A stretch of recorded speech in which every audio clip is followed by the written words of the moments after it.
Hi, everyone. I'm Aaron Kramer. I'm the president and CEO of BSR. We're a nonprofit global business network and consultancy focused on just and sustainable business. And we have partnered with Morrison Foerster for a series of dialogues, the 12th of which we have today with important ESG influencers who are leading transformative change. And it's been great to partner with MoFo on this. I'll do some introductions, and then I'm going to hand over to our special guest host today. Our discussion will be led by MoFo partner Jackie Liu, who's a partner in the public companies consulting and compliance and corporate governance practices at MoFo. Jackie has spent 25 years as a trusted advisor to a wide range of public companies and their boards, providing them with big picture, critical value-adding strategic advice on matters related to corporate governance, ESG, DEI, and other topics.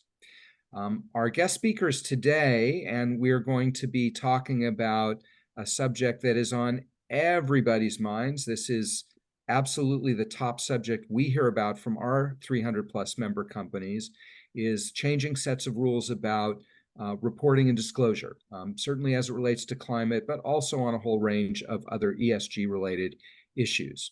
Our guest speakers today are fantastic. We've got two leading voices on sustainability and climate and other disclosures. Kristina Wyatt, who is the Deputy General Counsel and Chief Sustainability Officer at Persefoni, and Neil Stewart, who is the Director of Corporate Outreach at the International Sustainability Standards Board. And I had the pleasure of working with Neil when I was on the board of the Value Reporting Foundation. Kristina used to work for the U.S. Securities and Exchange Commission, and they are doing a bit of work on climate disclosures, as I'm sure everyone knows. She served there as the Senior Counsel for Climate and ESG to the Director of the Division of Corporation Finance, and led the team drafting the climate disclosure proposal, for which we continue to wait. Christine has an MBA in sustainability from Yale and a law degree, a JD, from the University of Colorado, and a bachelor's degree from Duke. So quite a nice range of universities. Neil is the New York-based Director of Corporate Outreach for the IFRS Foundation, which is the entity that houses the International Accounting Standards Board, as well as the International Sustainability Standards Board, which is the steward now of the SASB standards and the Integrated Reporting Framework. Neil joined SASB in 2020, bringing more than 25 years of experience in and around investor relations and corporate governance. He previously was at Citi. So as you can tell, from these introductions, we've got a wealth of experience today. So I'm now going to step aside and hand the microphone to Jackie. Thank you all for joining us. Thanks for participating. Jackie, over to you. Thank you, everybody, and thank you for joining. I'm very happy to be here today. We surely are not going to run out of things to talk about. And in fact, I fear we're going to run out of time. So we're going to dive right in. I just want to note that we have a Q&A box. We want this discussion to be interactive. If things come up, please feel free to put it in the chat box, and I will do my best in making sure that your questions are answered. Okay, so with that in mind, let me start with the first question to Kristina. The common refrain I hear all the time is the climate sustainability rules are completely fragmented.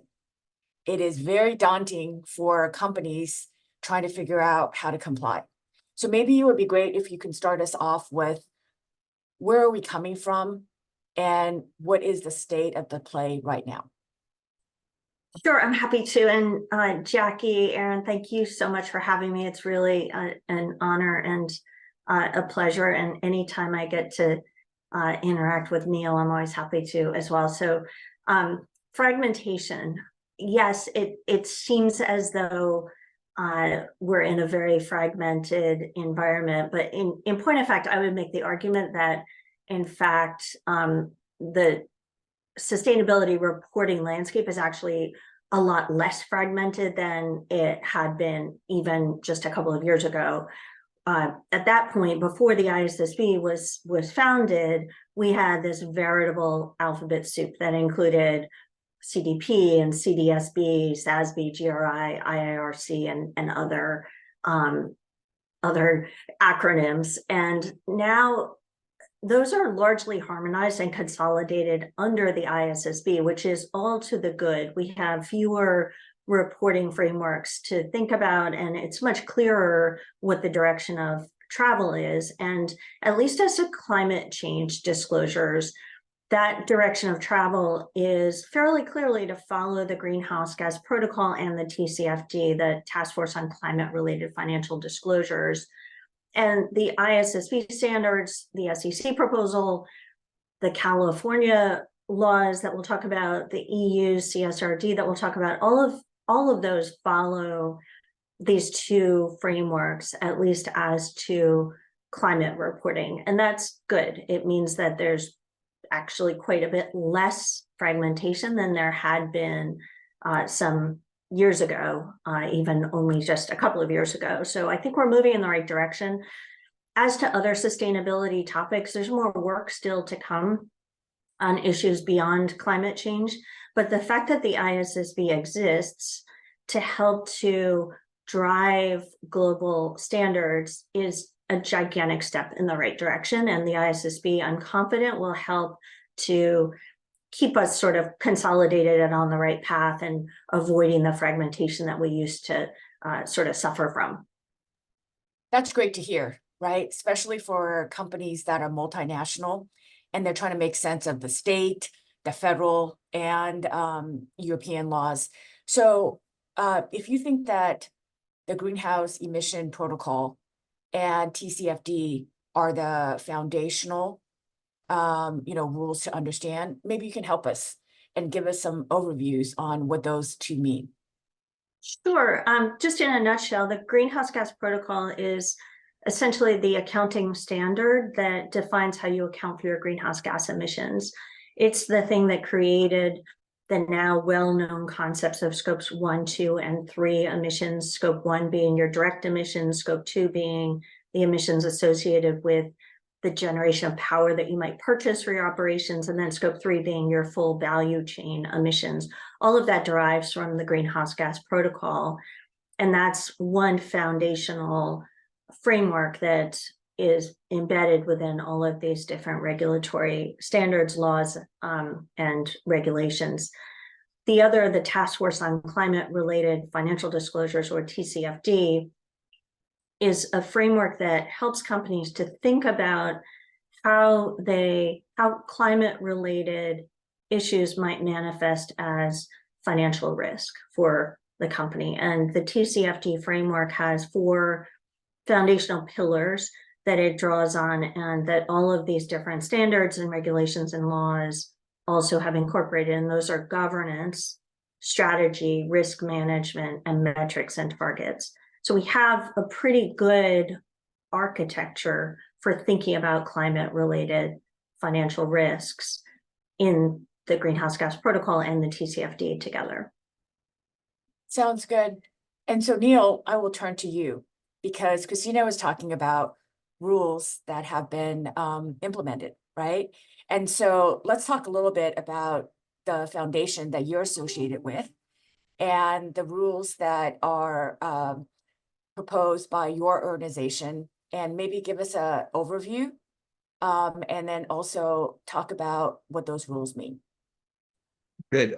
Well, first of all, what is the IFRS Foundation? So the foundation was formed over 2 decades ago to oversee the International Accounting Standards Board, or IASB, which sets the IFRS accounting standards used in 144 countries around the world. One of the key things to know about the foundation is the top level of governance is a public monitoring board made up of securities regulators, including IOSCO and the SEC. So securities regulators really are behind and oversee a lot of the foundation's work. Now, just over 2 years ago at COP26 in Glasgow, the foundation launched a sister board to the IASB. That is the new ISSB, the International Sustainability Standards Board that Kristina has been talking about. And this happened after extensive consultation with the market, going out and asking do we need a global standard for sustainability disclosure for investors? And is the IFRS Foundation the right body to create it? And so the ISSB was created to address the fragmented landscape, the alphabet soup of voluntary standards and frameworks that really have added cost and complexity to both companies and investors. And the needs, this need was growing especially acute as so many jurisdictions, including the US, Canada, the UK, and Europe, started moving towards mandatory climate and other sustainability reporting. These jurisdictions needed consistent standards. So the ISSB was created to do the same for sustainability standards that the IASB did for accounting standards more than 20 years ago, backed by the G7, the G20, IOSCO, again, and the Financial Stability Board. And it's important to note that even though we're sit under the IFRS Foundation, the ISSB standards have been created to be GAAP agnostic. That is, they can be used not just with the IFRS, but other accounting standards, including US GAAP. So in June, the ISSB issued the first of these new standards, S1 and S2, laser focused on the needs of investors. So using the same definition of financial materiality as the IFRS accounting standards, which is that information is material if it's likely to matter to investor decisions. Now, companies will find a lot that's familiar in the standards because we didn't want to reinvent the wheel. And as Kristina also described, we really consolidated. We took all the work that had already been done by companies and investors, including with SASB and the TCFD, and consolidated. So we consolidated the SASB, the Value Reporting Foundation, last year. We rely on the SASB standards for the ISSB standards, and we fully incorporated the TCFD recommendations into our climate standard. So companies that are already reporting with SASB and the TCFD are extremely well prepared for the ISSB standard. Now, we just a few of the key announcements from over the summer that give you a sense of where we're at and where we're heading to. Shortly after we released the standards, the Financial Stability Board, which had created the TCFD, announced that our standards are the culmination of the TCFD's work, and they're basically handing over the TCFD, the monitoring that the TCFD does, and the recommendations themselves. So passing the baton to the ISSB. The other key announcement was when IOSCO in July announced they'd completed their review of the standards and were endorsing the standards for use by their jurisdictions around the world. So that's the securities regulators in 130 countries around the world, 95% of the world's market cap, endorsing the standards, and that is huge. The only previous time they did that was for the IFRS in 2000, again, now used in 144 countries. And then finally, just to mention that when Europe came out with their final version of the CSRD at the end of July, we were able to announce a very high degree of alignment in our climate requirements. So really reducing the complexity, the reporting burden for companies, and really emphasizing that we're achieving the global baseline of high quality disclosure for investors that we set out to create. Okay, so Kristina, let's just finish the alphabet soup. Neil mentioned CSRD. So maybe you can give us a little bit of overview on CSRD, and then we can get into the states. And then Neil, I'll come back to you and ask you, why do voluntary reporting? So hold on tight on that one. So, but maybe Kristina, you can tell us a little bit about CSRD. Sure, happy to. So the CSRD, the Corporate Sustainability Reporting Directive out of Europe, requires comprehensive sustainability reporting by companies. And the goal is to inform market decision-making, not only for investors, but also for consumers, employees, and civil society. It covers a very broad range of ESG topics, including climate change. And unlike the ISSB, which Neil was just talking about, its investor focus, and the SEC, which is very much investor focused, it applies a double materiality lens. And that requires companies to consider both the financial impact of sustainability issues on their company and also the company's impact on society. So the impact on US companies, the CSRD is actually expected to have a pretty significant impact on companies outside of Europe. So many US companies that have European operations will have reporting obligations under the CSRD. And the CSRD is going to have pretty broad market impacts beyond Europe's borders, even for companies that aren't directly subject to the CSRD, just because the CSRD includes scope 3 reporting. And so companies will end up being caught up in the CSRD reporting because they're in the value chain of companies that have to report their scope 3 emissions. It's quite broad. The estimates are that there will be some 50,000 companies in Europe that will be subject to the directive, and some 10,000 companies outside of Europe that will be in scope. And the estimates are somewhere around 3,000 US companies. At a super high level, the CSRD is going to apply on a phased in basis, starting with large companies, and there are definitions for how you determine if you're a large company. And that would include European subsidiaries of US companies. And that will be the first group of companies that will have to report. And that's going to start, that reporting will start in 2026 based on 2025 numbers. And then over time, more companies will phase in, looking down to smaller and medium-sized companies that are listed on European exchanges. And then finally, US companies with subsidiaries or branches that are located in Europe that meet certain size thresholds are going to have to report for the parent level starting in 2028. So this is coming. It's going to have quite a broad impact. Okay. And so when I talk to clients about CSRD, one of the things I actually say is, in many ways, CSRD is a silver lining, because a lot of multinationals will be subject to CSRD as they're just considering like what to do about the SEC rules, knowing that they have to at some point be subject to CSRD is forcing them to get their act together, right? And think about that. I mean, do you think that's in some ways true? Yeah, I think it is. I mean, I think there is a common thread that runs through the SEC proposal and California, which we'll get to, the ISSB standards and the CSRD, and that all relates to climate, where the SEC has put out its climate proposal. California has adopted laws related to climate. The ISSB has started with climate, but of course we'll move on to other sustainability topics. And there is a common thread as to climate reporting that runs through the CSRD, the ISSB, the SEC in California. So I think, if you're looking for safe ground, if you prepare to report to the CSRD and you gather your greenhouse gas emissions and you conduct your TCFD analysis and you ready yourself for CSRD reporting, at least as to climate, you'll be in great shape. I think as to the other sustainability topics, yes, the CSRD will help, but more is still to come, certainly from the ISSB, that will help to define what those reporting standards will be as to topics beyond climate. Understood. Neil may want to chime in on, I hate to talk about the ISSB and not, Neil's the expert.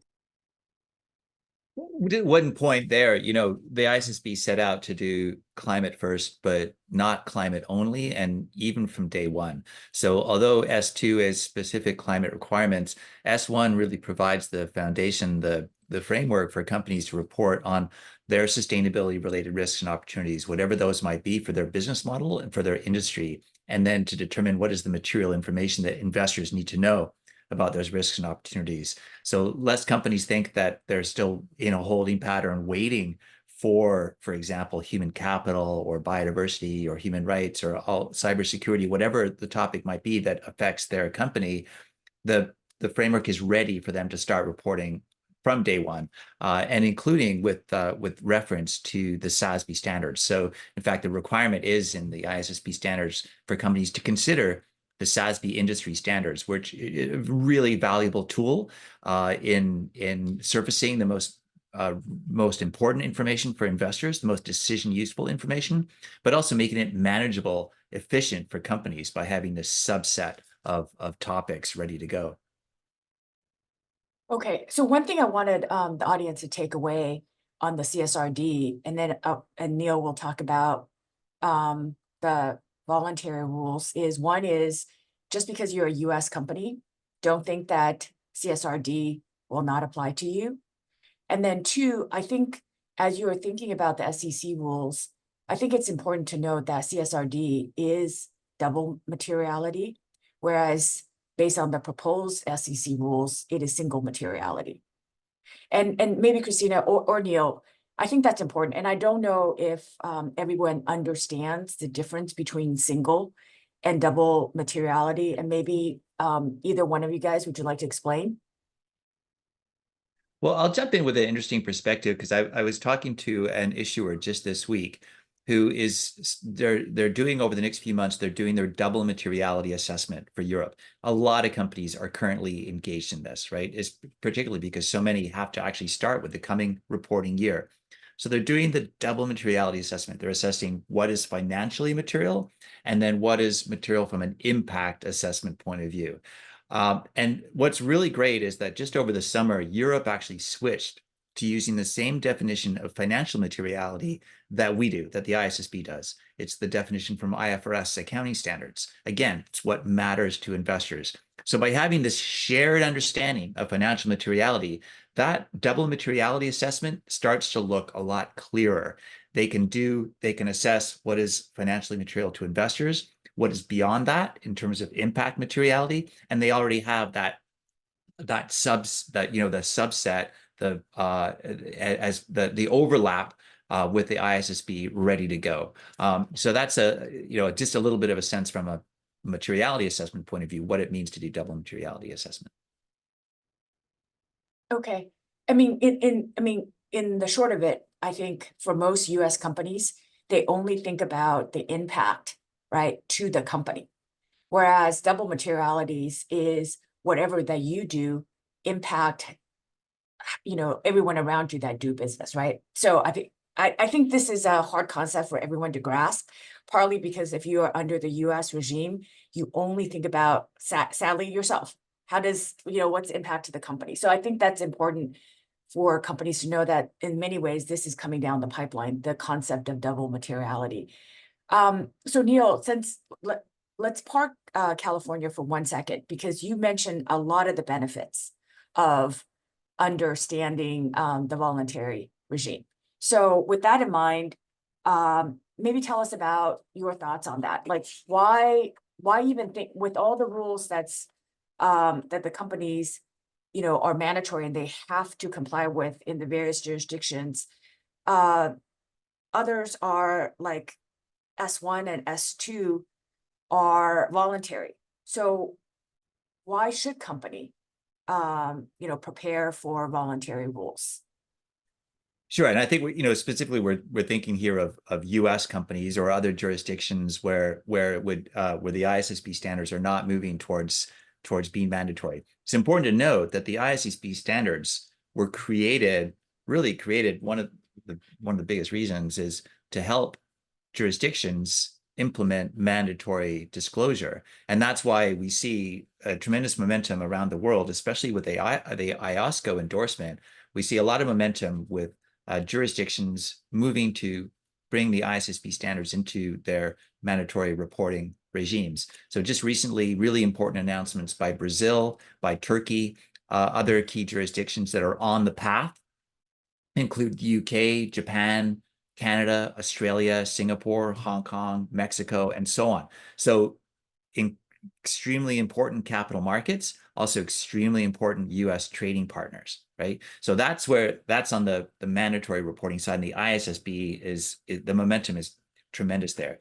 But then the question becomes, so if US companies are faced with California, with whatever comes from the SEC, with Europe, why should they pay attention to the ISSB? The ISSB standards are being seen by US companies and by the accounting community in the US as a tool in this transition to mandatory reporting that is coming, bringing accounting discipline to sustainability. So preparing companies for the SEC, for the CSRD, for California, for UK rules or Canadian rules, wherever whenever, to whomever you might have to report, wherever you're scoped in to rules. So voluntary use of the ISSB standards is seen as a no regret strategy for climate and other sustainability reporting based on the TCFD. And particularly, this is true given that the ISSB is taking over from the TCFD, and also the global role of the ISSB in its work on interoperability with jurisdictions around, including the US. So that's the number one reason for US companies that are looking for, that need an internationally accepted sustainability disclosure framework that prepares you for future rules, for this transition to mandatory investor grade statutory reporting. The ISSB standards deliver that. But secondly, it's to meet the needs of investors. So investors have long called for TCFD and SASB reporting. Now they're asking for the ISSB. This is investor grade disclosure. It's based on financial materiality. It's industry based. It's consistent, comparable, assurable. Then the third reason, and that's to get on the global baseline, using a single language of sustainability around the world, wherever you do business. So a global power adapter that reduces the complexity of data gathering, of assurance and reporting, really reducing compliance risk. So giving companies, the same language that you can use wherever you're gathering the data and wherever you might be reporting it or using it with customers, and really giving companies access to capital and access to customers as well. So those are, I think, three pretty good reasons to consider the ISSB standards as a really important tool in this transition that we're now on, bringing accounting discipline to sustainability. Okay, that makes sense. A number of companies I work with, they understand the capital markets that they need to tap, right? But then they're also worried about like you said, Brazil, Singapore, where they may have a subsidiary.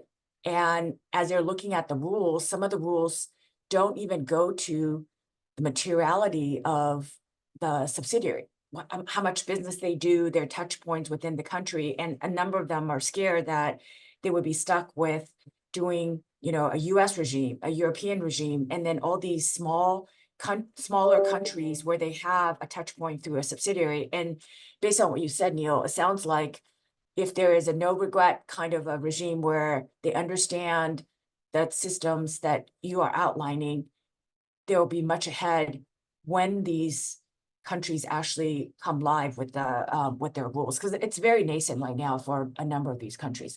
Is that a correct summary? Yeah, that's exactly right. What we're looking for is consistent application of the ISSB standards around the world, giving us this common language for the capital markets, and that becomes a big advantage, reducing the data risk that companies face as especially if they have global operations, especially if they're doing business or even selling into or buying from these countries. Okay, so let's come a little closer to home, because I'm based in California. I work with a lot of companies that have operations in California, even if they're not headquartered in California. So Kristina, I'm coming back to you. Tell me a little bit about California and maybe give us a flavor of, because California is not the only state moving in that direction as well. Sure, happy to. So this fall, Governor Newsom signed 3 bills into law that are really important and relate to climate change, and I think surprised a lot of people. The first one was SB 253, which requires disclosure of companies' greenhouse gas emissions, their scopes 1, 2, and 3 greenhouse gas emissions.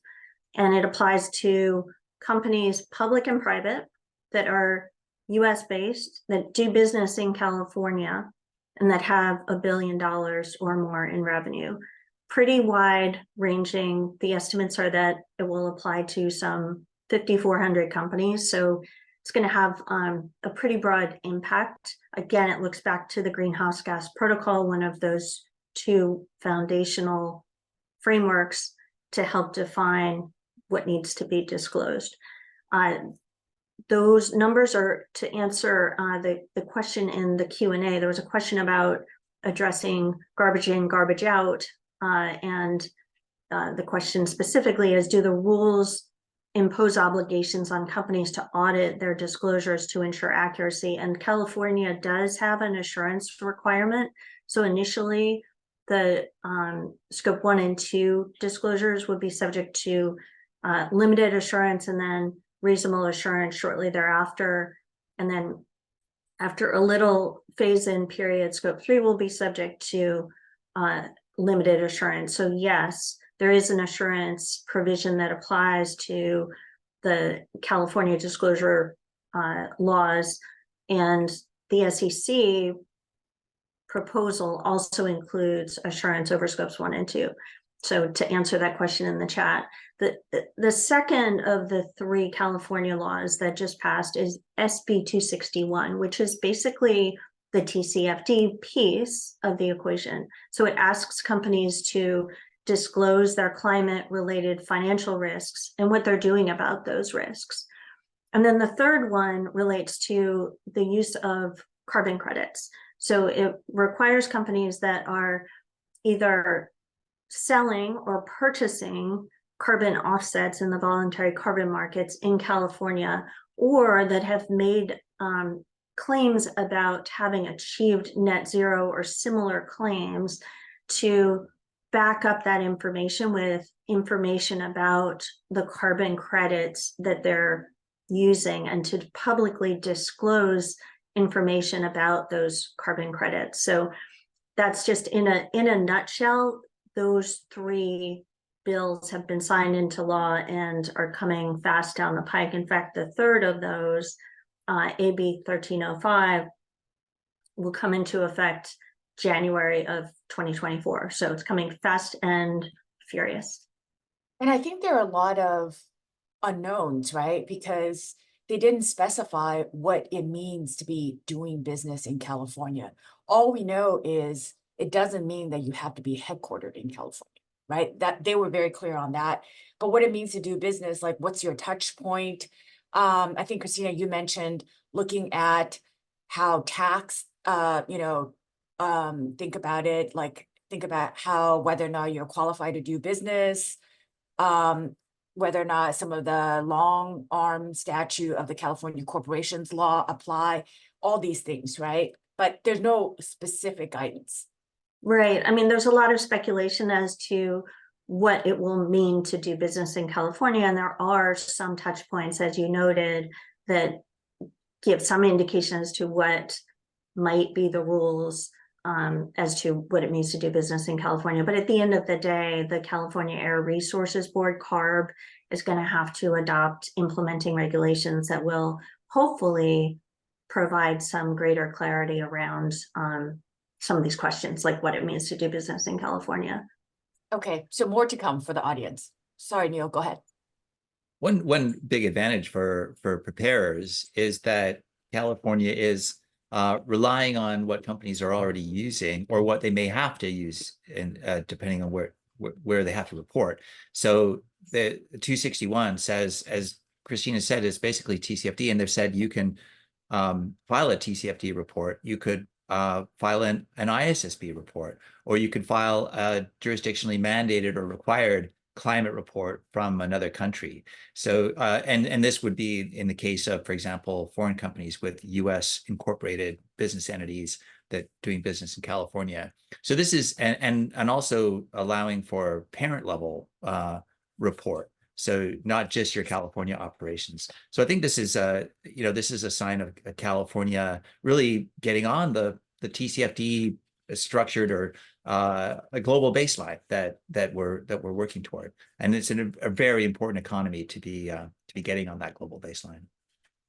That makes sense. I think I wanted to just quickly address the first question, and I know Kristina is typing, is responding on some other questions, but in terms of whether or not the rules impose obligations to audit the disclosure, in some ways, I feel like it's a little bit irrelevant, because the market and frankly, the plaintiff's bar will speak for itself. I think as a general rule, and maybe this is my securities law background, you need to audit what you're disclosing, right? Even if the rule doesn't specifically say that, SEC has a concept of 10b-5, right? So you can't be misleading, you can't have omission. So you should always think of it from that landscape. And similarly, I totally agree with Neil that California allows you to import other reports and you can use that. But I would say don't do it blindly, right? The legal regimes are very, very different. The litigiousness of the US is not comparable, right, to other countries. And so think about what you're reporting with the lens of someone is watching you and want to know, make sure that what you report, you can stand behind. And so for a lot of these, I think maybe not to the rigor of financial statements yet, but it should get to that rigor. Yeah, I would totally echo that. And also I would make another point, which is that regardless of the regulatory requirements, if you're making statements in a sustainability report on your website, et cetera, you're going to be subject to 10b-5 if, you know, in the US, if you're, you know, if you're in the securities market. So, you know, 10b-5 liability is not limited to information that you report in your 10K or other SEC filings. It applies to any potential securities fraud committed, you know, related to communications that you might make wherever you make them. And I echo that.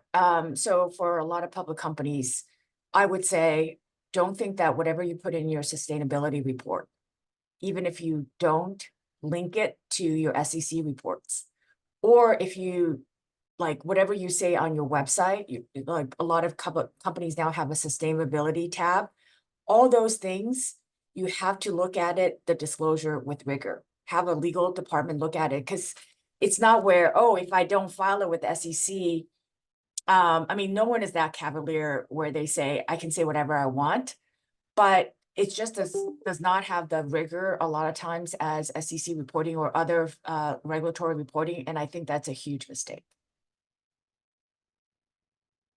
Okay, so maybe this is definitely, Kristina, a question for you about SEC comment letters on disclosures.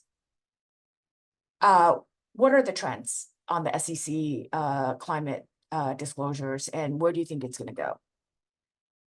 I think it's fairly clear, as this question notes, that the SEC seems to be looking at companies' ESG information even outside of their filed documents. And so, you know, I think it's important to keep that in mind, and just to sort of put an exclamation point on the point that you were just making, Jackie. It's super important that companies scrutinize the information that they're putting in their ESG reports, on their websites, et cetera.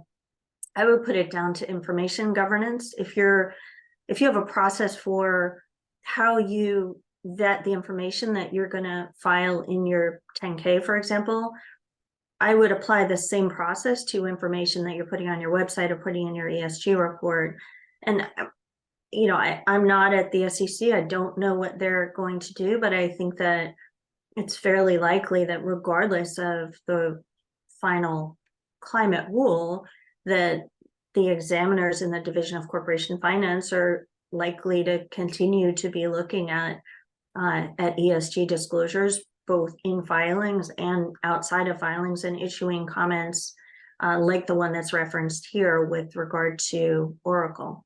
And the comment here is basically that the SEC had pulled Oracle's ESG disclosures and then was asking questions about whether information in the ESG report should be included in the 10K. And that strikes me as perfectly fair game. It's the kind of thing that the SEC, I think, ought to be asking questions about, and I think they're probably likely to continue to do so. Yeah, agreed. And then the other thing to keep in mind is, irrespective of if and when the SEC rules will come out, if climate or other sustainability topics are material to your business, you have to disclose it now, irrespective of the rules coming out. So the question that's asked was about Oracle. I don't know enough if sustainability and climate is material, but for a company that's in the oil, gas, airlines, this is probably material, whether or not the SEC rules come out, right? And so you have to look at it with that lens as well. Okay, so I think some of the questions that we've been asking about, frankly, goes to the practical. And so that's what we should turn to next, is maybe Neil, we'll go with you first. Give us some idea of, with all this myriad of the rules, what are your tips for compliance by companies? Sure. I think that we've been building up to this in a lot of the comments and thinking about the rigor that's needed now for this reporting that's intended for investors. It's intended to protect investors. It has to be investor grade. And so I'll give you sort of three things, practical steps. And first would be the process, and that's the internal control, the governance. It's getting ready for assurance. And if you haven't already, a really good resource to check out is the new ICSR supplemental guidance from COSO. So, of course, ICFR used very, very widely. COSO this year came out with supplemental guidance for internal control over sustainability reporting, ICSR, extremely useful in terms of the process. Secondly, the content. And again, if you haven't already, go through this exercise that's usually called a materiality assessment. And in ISSB terms, it's first identifying the sustainability related risks and opportunities that are inherent to your business model, that are inherent to your industry, and then determining the material information to report about them to investors. And then third and last is what you need to get there. So a gap assessment. And as I said before, if you're already doing SASB and TCFD, you're well on your way, and that gap isn't so great. And what about you, Kristina? What are your top 3 tips for compliance? Yeah, probably not shockingly, they kind of overlap a bit with Neil's. I would definitely start with governance and your data. I guess I would add to what Neil said, that on governance, I would make sure that you have the right people at the table. So it's breaking down the silos. For many companies, this means having your legal team, your finance team, sustainability, operations, procurement, and others, just depending on what your operations consist of. On the data piece, to gather your climate data, I work for a software company that's a climate tech company, so I'm a little bit biased. But I think that using a software tool to help to ensure that your data are complete and accurate and follow the internal controls framework that Neil mentioned, and particularly the new COSO guidance for internal controls over sustainability reporting. So, encourage people to come and look at, get a free demo of Persefoni, but also, there are other tools out there that I would look at, like Sphera and Salesforce, Microsoft, and others have tools. I would look at them and see what best fits your company and your needs. And some things to keep in mind, at least for climate software, are to make sure that the systems that you choose support and help you document your controls over your data. So back to that controls issue, I would look for a system that is transparent and that enables you to see your calculations and show your work, and look for a system that can grow with you, so that it gives you the ability to calculate your data at a high level, but also to drill down to get more granular data. And then finally, to look for a system that facilitates the exchange of data up and down your value chain, because companies are connected, and that's really what Scope 3 is all about, is the connection among companies, and your software system should ease the burden of making those connections. So yeah, I would start with governance and data. Okay, and I think both of you and Neil touched on some really important things. One is, because the common refrain is, it is too expensive to comply, and 2, that where is availability and the quality of data, right? And if I understand both of you correctly, in some ways, it's not that you should start with your own Excel sheet, that there are lots of softwares now out there that actually will help you, right, manage the gathering and helping you verify the data. And with the software, you can, in some ways, probably implement it across function, right? Because I think a lot of reporting, the issue is cross-function. And so don't start from, in other words, don't start from scratch, and look for some of the commercial resources that are coming online and are available. Another important point to add to that, Jackie, I mean, there's no doubt it all comes down to data, and it comes down to the quality of the data. But let's also remember too that to get started here, the data doesn't have to be perfect. And it's real. The most important thing is to get started on this journey. So investors have said this for years: don't let the perfect be the enemy of the good. And I think it still holds true even as we get to this precipice of mandatory reporting. So, for example, some of the things that the ISSB has built in to the standards to do what we call, scaling or proportionality to help companies get started include, for example, the use of reasonable and supportable information available without undue cost or effort, and also using an approach that commensurate with available skills, capabilities, and resources. This language is taken directly from the ASB accounting standards, from the IFRS accounting standards, and so should be familiar, and understandable to even to accountants and finance executives.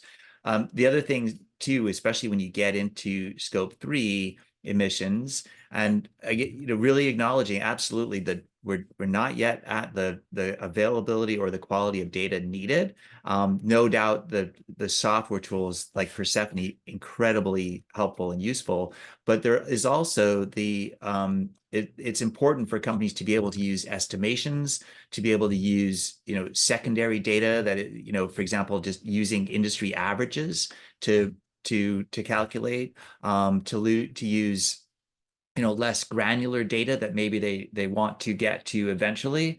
But all of these are ways for companies at least to get started in identifying where are their risks, upstream, downstream, is it in their products, is it in the delivery of their products, and then start to manage those risks without getting necessarily an exact perfect number, to at least get started on managing those risks and opportunities. Agreed. But I have to say, as a securities lawyer, like, I agree that it doesn't have to be perfect, but just a few thoughts. One is, don't bite off more than you can chew, right? So if you don't have the wherewithal to quantify all the data, think about what you must do versus it's good to have. And so don't go and have tons of quantifying, data when you can't verify. That's number one. Number two, just as Neil said, figure out where the risks are in your data. Some, it's more easily verifiable and others are not. And I would say maybe prioritize if it's material, but there's a lot of risk in reporting that data. Figure out the work stream that's necessary, right? Rather than look at the quantity of data. And number three, just as Neil said, I think if you're making estimations, if you're using an industry standard, I would say make sure you actually disclose that so that people don't think that you have an exactness to your data, right? And I think at least the first few years of implementation, I know the investors will be forgiving. I just want to make sure that the plaintiffs bar, who I don't think will be as forgiving, that you have something to hang your hat on in terms of this is not exact. And then, oh, sorry, go ahead. Right. No, go ahead.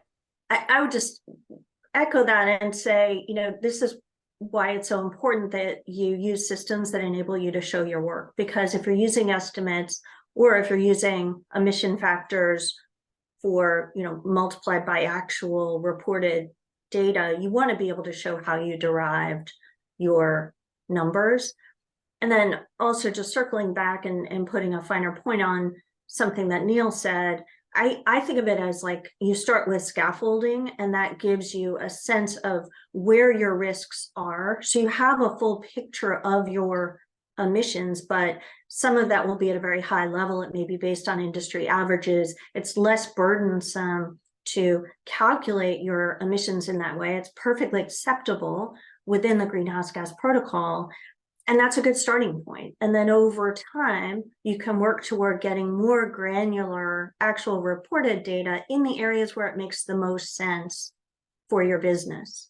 So just as an example, if you're measuring your Scope 3 Category 1, purchased goods and services, you may start with industry averages, spend-based data, but over time, if there are areas of significant spend or significant risk, you may want to drill down and get more granular information, particularly from your largest suppliers, because as you get that more granular information, you have a greater ability to actually influence your emissions. You can reduce your emissions by working with those suppliers who are themselves working to reduce their emissions. So it's a good way to it's a good idea to start at sort of the macro level and then drill down where you have the greatest opportunities and put your resources into those areas that deserve them more than others. Completely agree. We are not assuming that the companies have resources to do all of this all at once. I think we got everyone really excited about software that may help them. And so in addition just to call Kristina and her firm, what are the best place to start looking for software? Well, yeah, I mean, Neil, you may want to jump in, but I think looking at, and I give, sort of a little list of some of the things, the factors that I would consider, but I would meet with the sort of leading companies. I gave a few of them. Certainly, we're happy to spend time with you at Persefoni and show you our software system. I would look for a system that enables you to track and document your controls over your data, because that's going to be critical to getting assurance, and it's going to be critical to defending any claims that are made or questions that you get from the SEC, et cetera. So you want to be able to document your controls. You want to have significant transparency. So for example, in the Persefoni platform, you can see a ledger that shows every single transaction that contributes to your greenhouse gas emissions.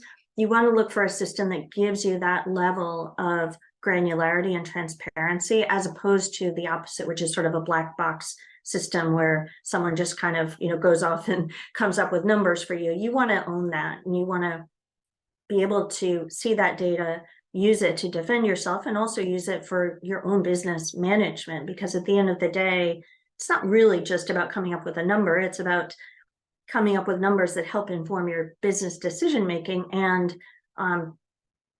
what you're telling your investors. So those are things that I would look to. Neil, anything further to add? I just think that final point of Kristina is that this is about managing to improve performance is so important not to lose sight of. And related to that, if people get concerned about what we sometimes call double counting, the idea is that, you're going to have Scope 3 across different companies in the same industry. And it really doesn't matter. That's not the point of this exercise at all. It's about managing your own risks and opportunities, and looking for that directionality and looking for the levers that you have to reduce emissions, and ultimately what this is about is transition risk, reducing transition risk, and that's also in the eyes of investors. And my tip on software is, I think software is great, but it still require input of the data, right?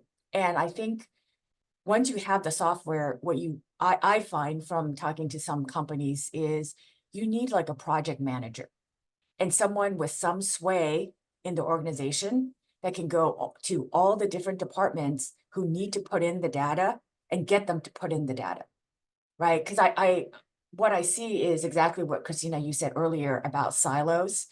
Some organizations are very possessive of their data, right? For whatever reasons. And a lot of these things, they have to come together.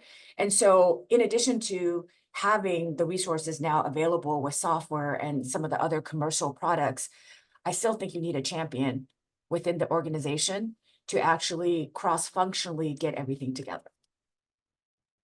Totally agree. You need a champion, and you need good software, right? So, and the software ideally will help you document your controls, which includes where did you get the data from? And good software like Persefoni's will also help you identify where to look for the data, right? You're in this industry. Here are the places where you're very likely to have activities that will contribute to your emissions, and will document where you're getting that data, who inputted it, making sure that it hasn't been changed or manipulated. If you've got an approval system, who approved it. That's where software will really help, but it's a combination of software and people for sure. Okay, we have very few minutes left. Any final words, Neil? Oh, I think we've said it all. This has been such an interesting discussion. Said it all. Thank you. Wow. Thank you very much to MoFo and BSR for having me, and I hope that your community of listening today will reach out to ISSB and stay in a dialogue with us. Thank you. Kristina? Same here. Thank you so much for having me, and it's really been a pleasure. And please feel free to reach out to me and Persefoni if you'd like to talk about software. I am a huge fan of the ISSB, so hats off to Neil for the work that he's doing, and thank you, Jackie and MoFo. Thank you, Aaron and BSR. Really great to be here with you all. Thank you. Aaron, back to you.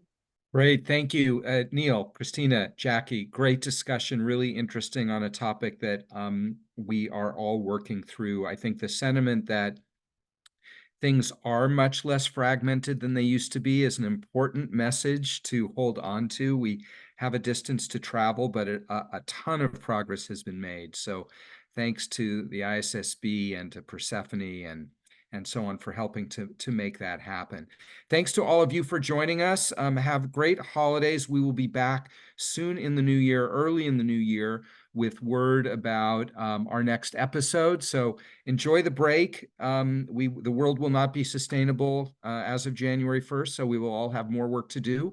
But enjoy a great holiday in the meantime, and thanks for being with us today. Bye now.